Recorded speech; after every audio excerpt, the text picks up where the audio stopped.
had to be about 20 years old, and I got into a domestic dispute.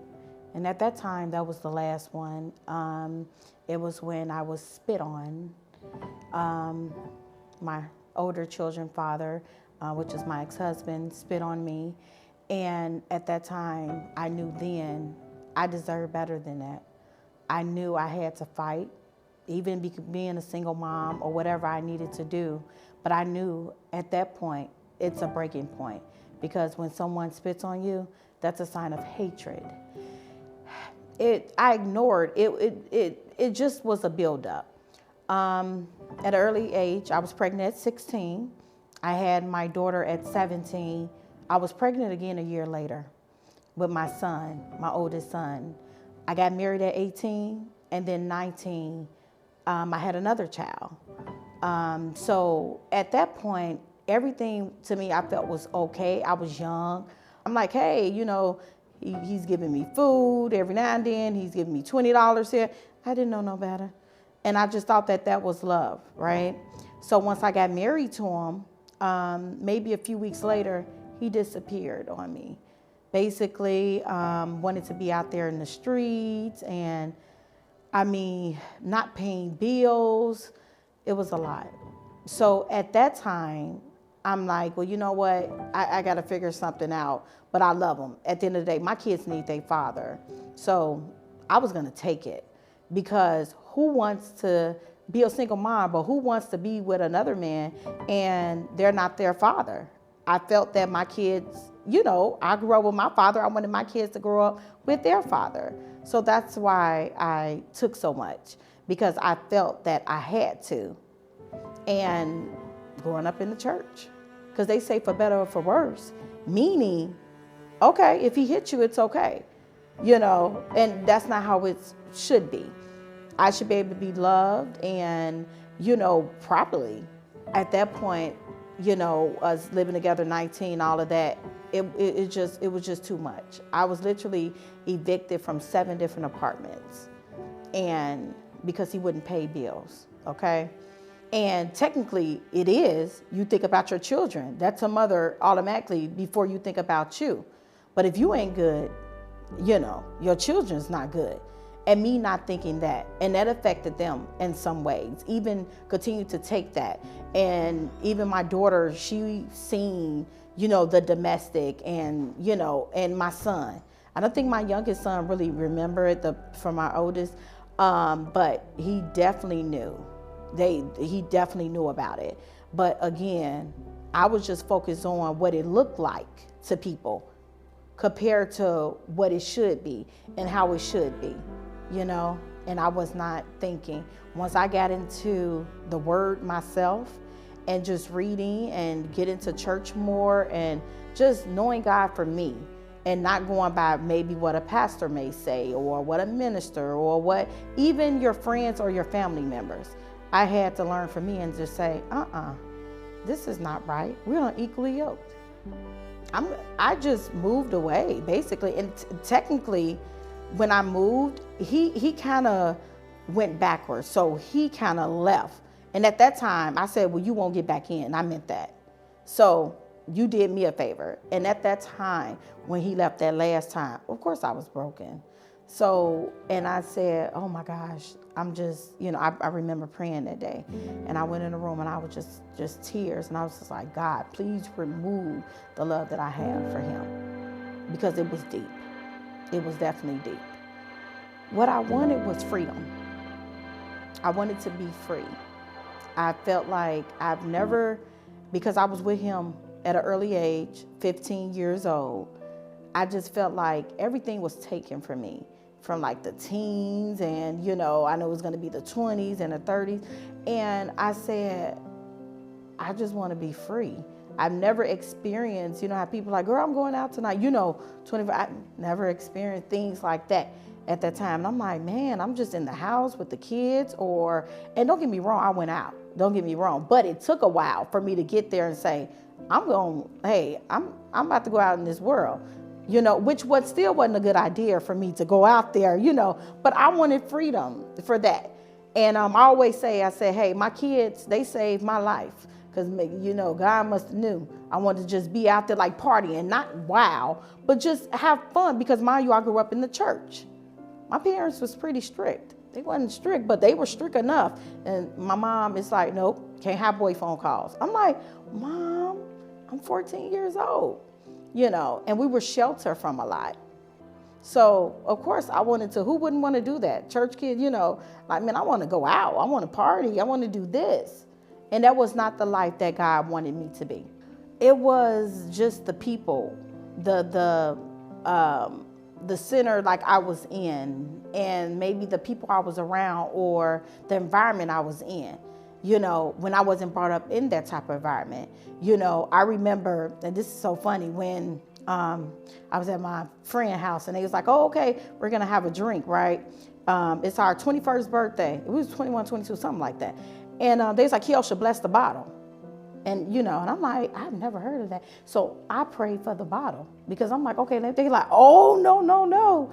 Because mind you, I was sheltered. We didn't have that. I'm like, well, why would y'all have me do for the, pray for the bottle then? I'm going to go into, the throne of grace. But again, I ain't know that. That's how I know. I'm like, yeah, this life ain't for you. I'm like, let me just go on back and just, stay in church. And I always carried myself with such grace, right? Because again, that's how I was brought up, so I always walk with my head held high. And I mean, but that's just who I am. Even in the midst of me breaking, just being heartbroken or broken. And I'm like, hey, I'm going to have to work. I don't care if I got to work 2 jobs or whatever. I wound up working at this one place, and it was long hours, but I had the support of my family, which is my sisters, my mom, my dad, and their grandma too as well when they were younger. And I knew I could depend on them. So while I'm building, I'm taking the help at the same time. Like, okay, I got to do what I got to do. I've always been a go-getter, and I'm like, hey, what can I do for extra? What can I do this? And I worked for my parents' business.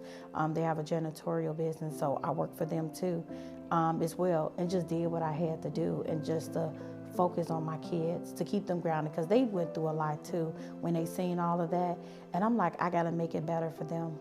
So whatever I needed to do, if it's working, and just, showing them how to clean and do it. And I didn't play no games with them. And they know, even coming, they like, Mommy, you didn't play. And because I have 3 youngest children too. See, I started over. So I have 3 little ones, okay? And I'm a grandma now. I have 3 grandchildren. Yeah. So they knew back then, like, hey, it's just us. My son was like, well, I'm the man of the house, and at the time I made sure, take out the garbage. Yeah, you 6, take out the garbage, come on back in, and I had to set a foundation while I was building for them. Because again, I started to be free, but I wasn't I still wasn't all the way, free. But if my kids was happy, that was the only thing that mattered. I knew I was finally free when I was at church one Sunday. And I was going to get up and just share a testimony. But by that time, everybody was testifying, so I sat back down. But my pastor seen me up at that time, Pastor Sims. And he was like, Kiosha, did you have something to say? I was like, he was like, come here. And at that day, he freed me over the church. He said, you don't have to be with a man that's hitting on you, that's beating you, that's not taking care of his kids. You can show him his kid, let him see his kid. I don't care if he's a clown, but you don't have to deal with that. He said, I'm freeing you today. And it was just like because again, growing up in the church, you got to deal with that. You can't divorce because of that. But that day, my pastor freed me over the church. And he was like, I love her. I love the way she carried herself. And he told me, he said, your ministry, and I didn't see it then, was women. That's your ministry. And he said, young women. And I'm like, okay. Years later, I see that now, and that's what I do deal with now. Even with my nonprofit, women, I deal with women with drug abuse, give them counseling. I'm always counseling somebody. I call myself a problem solver, to try to help somebody, and that's just what I do now. So that day I was free, and it gave me a sense of, okay, I can do this, yeah. And about a year later, I was divorced. What I learned was that I was strong, that I was, again, an overcomer, that I knew that I was God's child. I knew I deserved more, but I knew one day that I was going to either, be successful. I was going to be able to, counsel other women of, same thing that they're going through. Even speak about even domestic, not just even teen pregnancy. What I learned about God, He'll forgive you for one thing, for a million things, right? And I said, well, you know what? God forgives us for a million things, every sin, whatever. And I'm like, God, forgive me. I need to forgive myself for putting myself through that, because we all have choices in life. And I could have chose differently, but I didn't. So I accepted who I was and say, hey, I dealt with it and I'm moving on. So at that time, I learned God for me, and not just listening to either my family or listening to the preacher because they say God said. And when I found out what God said, so I got into the word, myself, and started reading my Bible and praying to God, and not waiting to say, can you pray for me? When I can pray and anoint myself, you know what I mean? Or can I get a prophecy when I can prophesy to myself, over my life? And that's how I found God for me. Yeah. I'm thinking of a good word that I can. The nurturer. I would say that I am too, because that's what I am for the women, the nurturer. And the reason why I say that is because the nurturer, because, people think of, babies and stuff, but women do need to be nurtured. Just like, even though I was nurtured, don't get me wrong, but it's on a deeper level, such as, like, hey, get your stuff up, get yourself together. I'm fussing at you, but I love you, And that's what they have not had, the women that I work with, of parents not being there. So that's who I am. Definitely, yeah, the nurturer. Definitely that. Just what I see. And they always need someone to just tag on or hug, or I'm either the big sister or positivity. That's what they say. Oh, Kiosha's like my positive big sister. And I'm like, okay. And mind you, these people are older than me. Some are 50, then I do 45. And I'm like, okay. But they need that. I'm remarried to my wonderful husband. He's my everything. And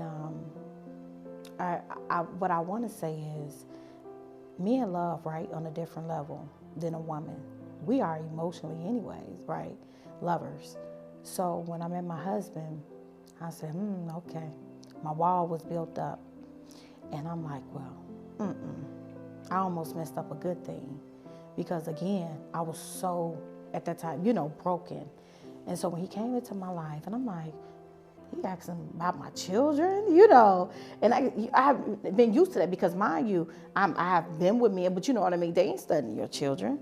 But one thing that stuck out with me, he was like, oh, let me talk to him. Let me, and I introduced him to my youngest son at that time, Kamarion, on the phone, because my husband's from Houston and I'm from Chicago. So how God put us together is definitely a love story. I always tell people every love story is beautiful, but mine is my favorite, And so when I met him again, he was just this humble guy. He's never been with a woman with children. And when he got with me, and I was just like, okay. He came to Illinois, so stayed for 2 weeks, and it turned to 5 years. Yeah, within that time, we had a child. He married me, and he knew it. He said, when I seen you, I said, that's going to be my wife. It's like, okay. And I'm still like, okay, I'm not ready. And I'm like, this guy doing all this, you come up here. And I never forget, because I've never had a man share anything with me. Never, ever. Besides my father, but that's different. So when he came, my husband told me, he said, I was living alone, but I didn't have central air. I had, where you have to get ACs, air conditioning, window AC. So he wound up getting his service back, and he said, Kiosha, go out. He gave me my wallet, his wallet, and said, go get whatever you need and these kids. And I'm like, what? He was like, go ahead. So I've never in my life, in such a young age, experienced that. And so even when he would get paid, okay, here's my check. Just give me $20 for car fare. That's how he old school. So I'm like, what? This is not, I'm like, oh my God. And I'm like, I cannot believe that. God blessed me with somebody that just loves me, And I'm just so glad that I just saved. And then my kids gave me the okay. Even though my son was like, But they was like, Mommy, he's really nice. And they were young, They're grown now. So, and he always, to this day, I have 6 children. I have 3 grandkids. And so within that time, I had 3. I started over again. My youngest son was 10. And I had my other son, that's 9 now. Then I had another child with 5 years old. And then I have another one's 2. And my oldest is 22. So within that time, we made this family. And we moved back to Houston. And I was like, well, okay, Lord, I'm gonna go back. I'm going because I left my family and he left his family. He didn't know nobody in Chicago. So I said, well, let me go ahead. So we there and we went into, some things I didn't understand. And I reached out to my pastor at that time, Pastor Stefan Henderson. He's no longer with us. He passed away in 2020. And he just told me, Kiosha, whatever you do, you hold on to your husband. And I was like, all right. He said, you hear me? He said, don't let kids come in between. Hear me. That is a good man. You listen to your husband now. I'm like, all right, okay, I would say for a young lady that's feeling trapped, it's to just go and move. Don't feel like you ever trapped to not be better or want better, because we all deserve better. So my first thing is to come up with a plan. If you feel trapped, come up with a plan and let God guide you. And if you don't know God, learn him, because he will guide you. You can't do anything without God. You can't trust man, but one person you can trust is God. So if you pray, and I'm telling you, he will follow you. Open up your ears and just listen. Do not listen to people, because you'll be continued trapped. Some people may like you trapped, and they don't want you to move. They don't want you to elevate. So some things, and what I tell women all the time, you got to block out people, okay? You can't listen to nobody. That doesn't sometimes even mean you no good. Sometimes they don't even want you to move or elevate.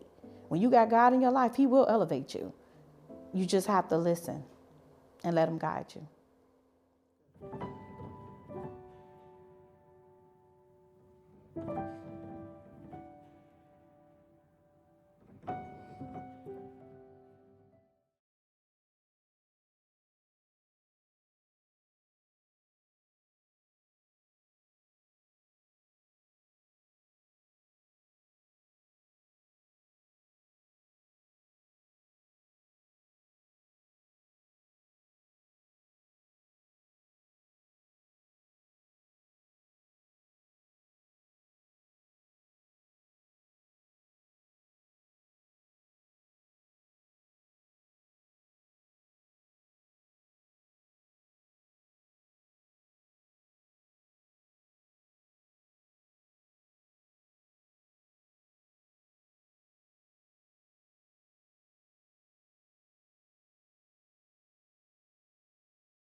And in 2000, just fast forward 2021, we started a transportation company. And I told my husband at that time, so much happened. My son was diagnosed with autism. He's 5 now. And I said, oh my God. But I knew it was something. My son had lost 30% of his hearing. And I was like, Lord, oh my God. So in the midst of this, again, God is like, I woke up in the morning and at 3 in the morning, I told my husband, I said, we got to start a transportation business. Mind you, we have never been in transportation. This is so odd. But I said, you know what? I'm going to be obedient. We need to do it. I didn't know if it was going to be a shuttle, charter bus, whatsoever. So what I did was I said, okay, I'm going to look into it. The Spirit led me to non-emergency medical transportation. I went back and I told my husband, I said, well, hey, let's go ahead. We need to pack up. He said, well, where are we going? And I'm like, I don't know where we going to go. And I was just playing around. I said, well, let me see if I can get an approval for a house. And so I called. Wells Fargo was like, no. I'm like, huh. I reached out. I was on Facebook and I seen this one lady and I said, let me reach out to her. I had a pre-approval in 24 hours. Closed on the house. In the midst of closing, my husband had to come off his job. I went to him and I said, honey, I got the benefits. I need for you to come off your job. He said, no. I said, you don't have to, because I got the insurance. You know, my son, again, with autism, and he was getting tested. I said, please, you're going to, now mind you, he's been the provider since day one. I've never had to work. It was always a choice, okay? So I said, you're going to have to do it. In that time, he trusted, and I thank him for that. And then within a 3 year, well, it was going on 3 years now, but within a 2-year period, we signed 4 contracts. And we're one of the top transportation companies in Houston. In the midst of that, of following God. But have I not been obedient to that vision? Because it wasn't my vision, it was God's vision for our life. And I thank God for that. And I was able to branch off with the nonprofit Sisters of Glow. And that's for the ladies, a shelter, temporary shelter for young women and children. So when God is in it, and again, my husband did not understand. And I thank God that he trusted me, you know, and said, okay, all right, let's do it. My son was able to get the care that he needed. He was able to have his surgery. And we're thriving. It's nothing but the grace of God. Yeah.